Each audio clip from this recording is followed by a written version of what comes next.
He's just released his first solo cookbook, Jamie Deen's Good Food. We are happy to welcome Jamie Deen to The Dish. Jamie, good morning. I'm so happy. I love this segment, and I'm super excited to be here. Thank you. Well, what have you brought for us? Because it looks terrific. This is really the flavors of the season. We're getting into fall time. The weather's a little bit cooler, so we're doing some of my favorites. I love short ribs and rice. You know, I've grown up eating ribs, and the short rib is a dish that you can get started, and it kind of cooks on its own, so that frees you up. You know, I've got 2 boys at the house. There's always something to do. A fall harvest salad with roasted butternut squash. My wife made roasted butternut squash baby food for my boys growing up, so that's a flavor that they really enjoy. Brussels sprouts, which is kind of a new thing.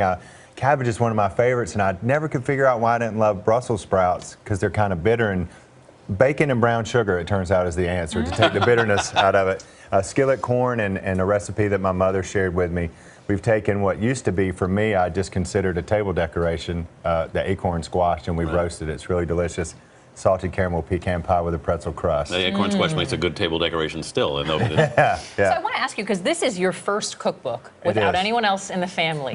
How different was that experience? Because I love the book. There's a lot of little sections in it, like you mentioned your son, and there's segments about how to cook with your kids, how to make a family meal more family. Was it different for you to write without anyone else? Well, you know, my brother and I, the 4 books that we've done together are really kind of periods of our life together. It's so, you know, it's such a blessing for us to have books that are like professionally done time capsules, you know, when my brother and I were together. And no successful person ever works alone. I had great people. Kyle Books is a fantastic publisher. I worked with 2 great friends of mine to help develop recipes and do the writing, but I'm very proud of it. You know, I was able to really put my imprint on it. And this is kind of a slice of Brooke and I and our life with our boys. And it's all about good food. You know, people always call me a chef, and I'm really more of a cook, which is kind of what more people, it's more practical with 2 boys to be a cook. Cooking has always been a family affair in your house, going all the way back. How did that happen?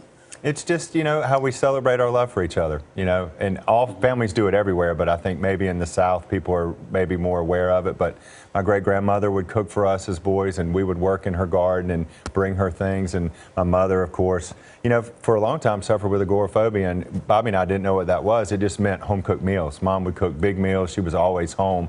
And it's just, you know, now it's our business, and my boys love to be in the kitchen. It's just something that we have in our family. You're either going to be a big eater or you're going to be a big cook. In the book, I noticed your mom writes the foreword in it.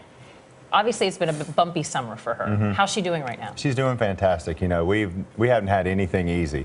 Next year is 25 years since we've started our business with $200, and we worked out of our house for the first year. And we faced a lot of challenges. Food service is a tough business. So, you know, we're used to working through obstacles. And, you know, I'm just so proud of Mom. She's a great woman, and she looks good, feeling good, looking forward to getting back to work. You mentioned starting out with $200. How did you turn this thing into the monster it's become? You know, we just try to do the best food and the best service at a fair price. That's really been our business plan. And as a consumer of a restaurant, that's really all you can ask for. But, you know, just sticking together as a family and just working hard. It's grown a little bit every day. We never could have planned this. I mean, look at me. I'm on this is crazy. Well, Jamie Deen, we want to get your signature on this plate. And I should also say you look fantastic. A very svelte Jamie Deen. What is it, 50 pounds now? Yeah, well, you know, when my wife, when we were pregnant, I was very supportive. So I would eat and lay down a lot. And so I'm still losing my baby weight, but I eat like a 6-year-old, and it's been a good diet plan for me. Thank you so much for being here. And for more on Jamie Deen and The Dish, head to our website at cbsnews.com/CBS This Morning.